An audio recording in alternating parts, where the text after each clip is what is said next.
السلام عليكم خوتي، مرحبا بكم. اليوم غنعملوا واحد كيشي ساهل، هادو صارين ساهل وخفيف، ما تحتاجوش معاه بزاف ديال التعب وبزاف ديال المكونات. عندي هنايا 3 مغارف ديال الزيت، 2 بطواطات مقطعين مكعبات صغارين وهنشحرهم شويه في الزيت. صافي انا حمرتها شويه، كنحني لبوطه وما كنوقفش التحريك باش كتجي بحال اللي محمره في الفران، وفي نفس الوقت كتجي صحيه هيدا ولذيذه. كنعملوا البصله معاها، نزيدو نشحروها مع البصله.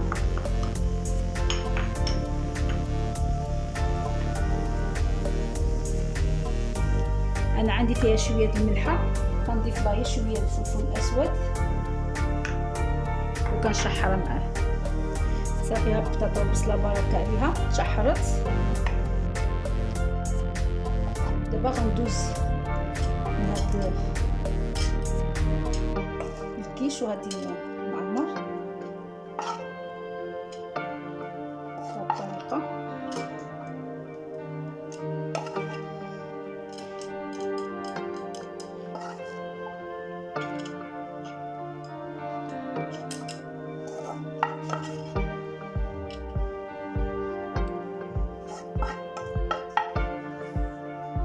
ما تكونش هاد الطاوه دهنتهم بالزبده اولا.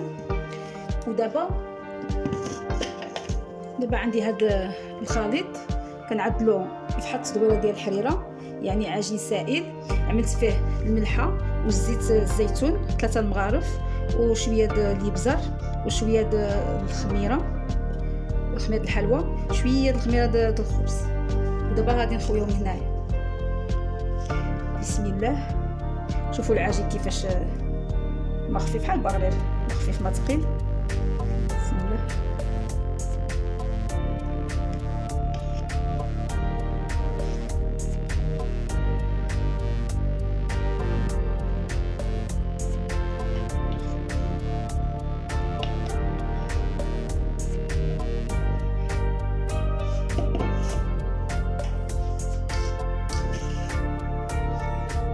وغندوزو لهاد لاصوص عدلتها بيدي.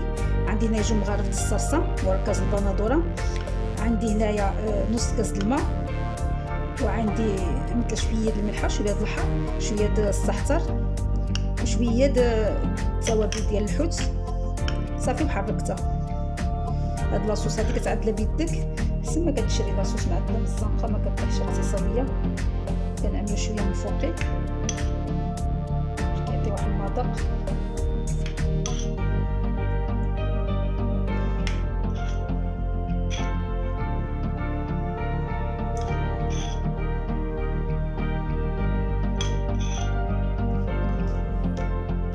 عندي الفلفل مكعبات ملي شويه ماشي بزاف.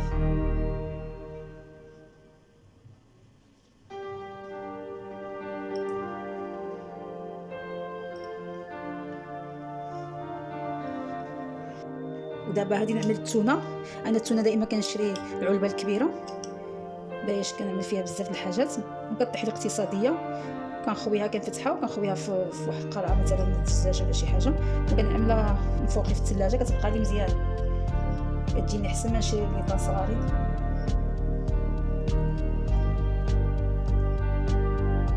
التون دائما كنشري تون ممتاز، كطيح الاقتصاديه صافي، كطيح احسن من ياخلي صغارين.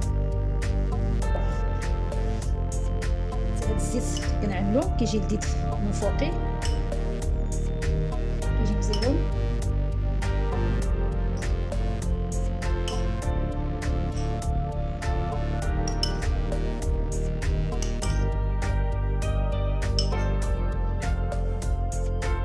دابا غادي نعمل الزيتون، شويه زيتون كيف ما بغيتو كحل ولا ابيض.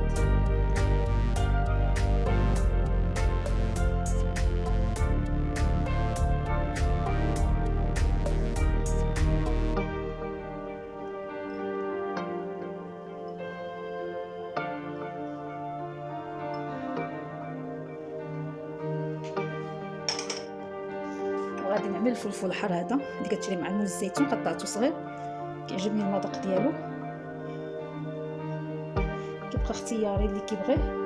العيال اللي ما كيبغيوهش مثلا ما تعنوش ديال راسك.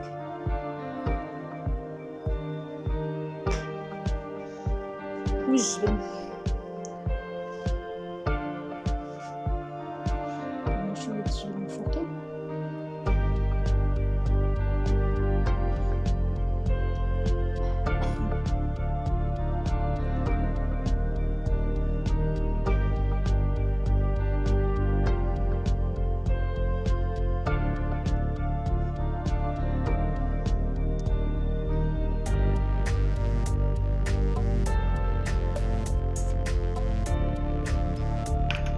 السحتر انا عزيز عليا السحتر، المذاق صحي وهما واجدين. نعملوهم في الطاوه وندخلوهم للفران وملي يطيبوا نلتقاو ان شاء الله. مرحبا بكم بالصحه والراحه.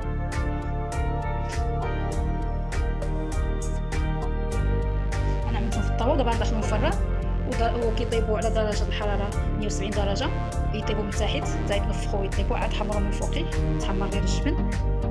بالصحه والراحه.